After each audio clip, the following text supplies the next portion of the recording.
2301414076. Di sini saya akan melakukan praktek mengajar untuk memenuhi ujian akhir semester. Yang terhormat Ibu dosen Rosmalayani SPD MPD selaku dosen pengampu mata kuliah pembelajaran IPA SD. Nah, assalamualaikum warahmatullahi wabarakatuh.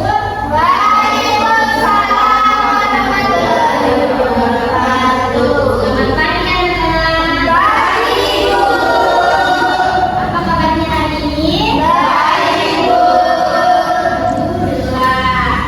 Nah, sebelum kita melakukan pembelajaran pada pagi hari ini, alangkah baiknya kita berdoa. Siapa yang memimpin doanya? Baik teman-teman, sebelum kita belajar, marilah kita berdoa. Doa dimulai. Doa selesai. Nah, sebelum kita mulai pembelajaran pada pagi hari ini, alangkah baiknya kita istirahat dulu biar semangat. Silakan berdiri.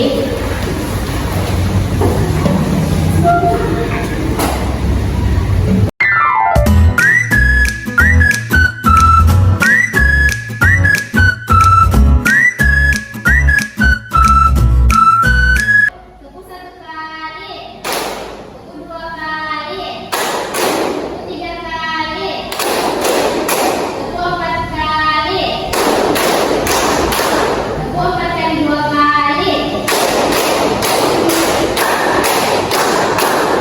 tepuk lima kali, tepuk lima kali dua kali.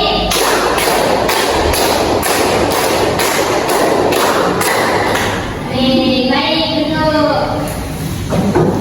Baik anak-anak, materi kita pada hari ini yaitu pengaruh gerak benda dan perubahannya. Ada yang tahu apa itu gerak pada benda? Nah, gerak adalah pergeseran benda yang ditandai dengan perubahan posisi dari satu titik ke titik lain. Artinya benda bergerak ketika posisinya berubah. Nah, ada yang tahu contoh perubahan gerak dalam kehidupan manusia sehari-hari?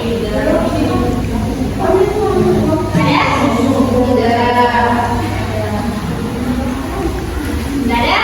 Tidak ada? Nah, contohnya itu seperti jalan, berlari, bersepeda, berolahraga, dan lain-lain. Nah, itu adalah contoh perubahan gerak dalam kehidupan sehari-hari manusia.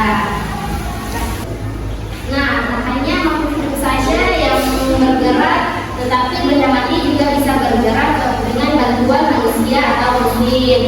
Nah, di sini ada jenis-jenis perubahan gerak. Nah, itu ada tiga. Yang pertama itu berdasarkan gerak berdasarkan dasarnya.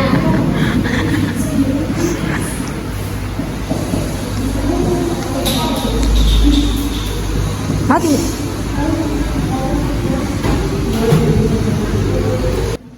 Nah, jenis-jenis gerak benda itu ada tiga kan, jenis berdasarkan dasarnya, berdasarkan sifatnya, dan berdasarkan kecepatannya. Nah, yang pertama itu jenis-jenis benda berdasarkan lintasannya itu terbagi menjadi tiga. Yang pertama itu gerak lurus, gerak melingkar, dan gerak parabola. Nah, gerak lurus ini dalam pemindahan benda yang lintasannya berupa garis lurus. Contohnya itu saat kita berkendara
Contohnya itu misalnya benda yang dilihat dari dalam mobil yang bergerak, tetapi mereka seolah-olah bergerak padahal mobil itu yang bergerak. Nah, yang kedua itu matahari yang bergerak dari timur ke barat. Itu kan seolah-olah kayak bisa gitu lah, dan tidak bergerak, tapi yang kedua itu gerak benda. Nah, gerak benda ini perpindahan benda yang terjadi secara bersamaan pada benda-benda yang ada di sekitarnya. Contohnya itu seorang melempar jeruk keluar mobil yang sedang melaju. Itu semua menjadi ketiga itu relatif. Gerak benda ini memiliki sifat-sifat yang bergantungan pada posisi pengamatan atau teknik acuan. Jadi contohnya itu ketika ada dua orang yang posisinya berbeda, misalnya Anda di dalam mobil dan teman Anda di luar. Jika acuannya adalah Anda, maka yang bergerak adalah teman Anda. Sebaliknya, jika teman Anda yang bergerak, maka Anda itu berarti yang sedang bergerak adalah Anda. Nah, yang ketiga itu jenis-jenis berdasarkan kecepatannya terbagi menjadi dua, yaitu gerak lurus, gerak lurus atau GLB. Ada yang tahu apa itu? Nah, gerak lurus, gerak lurus atau GLB itu perpindahan satu benda dengan kecepatan yang konstan. Contohnya bergerak, contohnya itu bergerak yang mengelilingi matahari. Nah, itu adalah contoh gerak lurus, gerak lurus. Nah, yang kedua itu ada gerak lurus tidak beraturan atau GLBB. Nah, gerak ini adalah suatu benda yang melakukan perpindahan dengan kecepatan yang selalu konstan. Nah, contohnya itu motor yang bergerak dengan kecepatan 20 km per jam, kemudian 50 km per jam, dan 70 km per jam. Nah, itu adalah contoh gerak lurus, gerak lurus, gerak lurus. Anak-anak, apakah kalian sudah mengerti materinya? Itu ibu akan membagikan tugas itu. Kalian sudah kan ya? Ya, Bu.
Terima kasih, Bu. Thank